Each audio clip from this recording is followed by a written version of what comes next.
هنتعرف على الفنان يحيى شاهين شيخ الفنانين العرب، وهنعرف ازاي بدأ مشواره الفني ومين اللي اكتشفه بالصدفة، وازاي رفض بعثة تعليمية للندن، وكيف دمرت حياته امرأة مجرية، ولماذا أصيب بالاكتئاب واعتزل العالم لمدة سنتين. يحيى شاهين هو شيخ الفنانين العرب، تميز خلال مسيرته الفنية بالالتزام الخلقي والفني، ده خلى زملائه يلقبوه ببابا يحيى. يحيى شاهين من رواد السينما المصرية في عصرها الذهبي. ولد يحيى شاهين في 28 يوليو 1917. اتخرج في كلية الفنون التطبيقية، اتعين مهندس بمصنع الغزل والنسيج في المحلة الكبرى، ولتفوقه اترشح لبعثة دراسة ماكينات النسيج في لندن. دخل مجال الفن بالصدفة لما مدير مسرح الفرقة المصرية إدموند تويما كان في زيارة لصديقه عبد الله أباظة اللي هو مدير مصنع الغزل والنسيج اللي كان بيشتغل فيه يحيى شاهين. فضل يتكلم مع المدير ومع يحيى شاهين. حس إدموند إن يحيى مش عايز يسافر بره مصر من طريقة كلامه، وهم خارجين من المكتب فضلوا يتكلموا في الفن والسينما والمسرح. بحسه الفني بقى أدرك إدموند تويما إن يحيى شاهين لا عايز يسافر البعثة ويسيب مصر ولا كمان عايز يكمل في شغلانته. فأدرك بقى إن يحيى شاهين عنده حس فني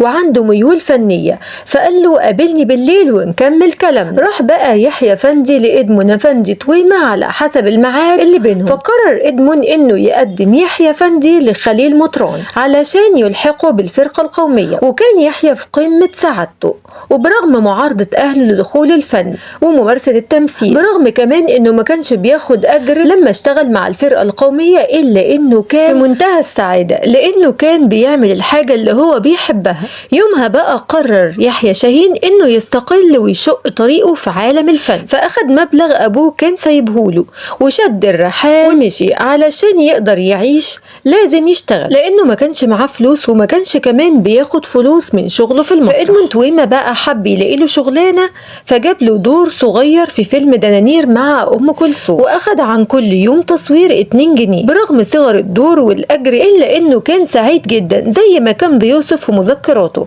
لأنه اعتبر إن دي أولى خطواته اللي هتوصله لعالم النجومية اللي بيحلم بيه. وبعد كده استقال من الفرقة القومية وانتقل لفرقة فاطمة رشدي، ومن خلالها سافر لجميع الدول العربية لعرض مسرحياتهم، وبعدها انتقل لفرقة يوسف بيه وهبي اللي هي فرقة رمسيس. ولما خليل مطران مدير الفرقة القومية اللي كان بيشتغل فيها قبل كده شاف أدائه ونجاحه وقد ايه بقى ممثل محترف، طلب منه انه يرجع الفرقة تاني بأجر شهري 25 جنيه، والكلام ده كان سنة 1946. قدم من خلالها مسرحية واحدة بس وهي مرتفعات وزرينج، وبعدها بقى اعتزل المسرح نهائيا واتجه للسينما اللي أصبحت حياته، وقضى فيها مشوار طويل وأصبح شيخ الفنانين العرب. وقال عنه المخرج فتوح نشاطي إنه فنان يعيش دوره بعمق وروعة نادرة، وهو ممثل عظيم.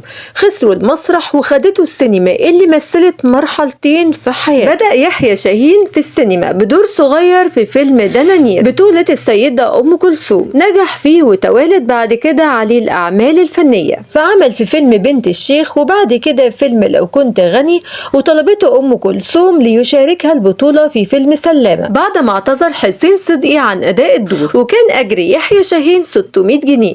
ومن هنا بدأ يثبت مكانه في صفوف كبار الممثلين. شارك الفنان يحيى شاهين في أكتر من 100 فيلم زي زينب وجعلوني مجرما وشيء من الخوف وشيء من العذاب وفجر الإسلام وبلال مؤذن الرسول وغيرهم، والأبرز بقى سي السيد في الثلاثية.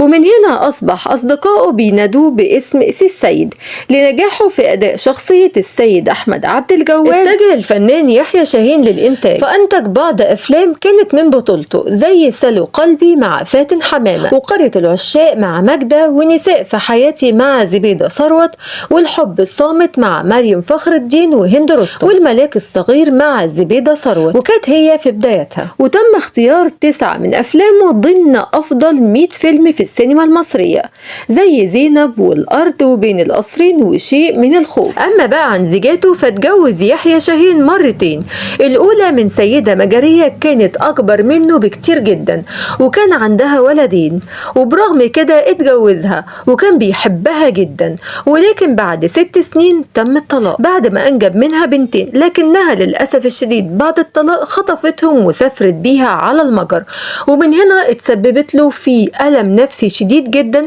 ووصلته للإحباط، وكان مكتئب جدا وانعزل لمدة 2 عن العالم. وبعد كام سنة كده اتجوز لتاني مرة من السيدة مشيرة عبد المنعم اللي فضلت معاه لآخر عمره، وأنجب منها بنته داليا، وتوفى في 18 مارس 1994 عن عمر 76 سنة بعد مسيرة فنية حافلة بأجمل الأعمال الفنية. يحيى شاهين بقى حصل على العديد من الجوائز والتكريمات ووسام الجمهورية من الرئيس جمال عبد الناصر، ومنحه كمان الرئيس السادات وسام العلوم والفنون من الطبقة الأولى، وكمان أخذ جائزة الدولة عن فيلم جعلوني مجرما وغيرهم رحمة الله عليه.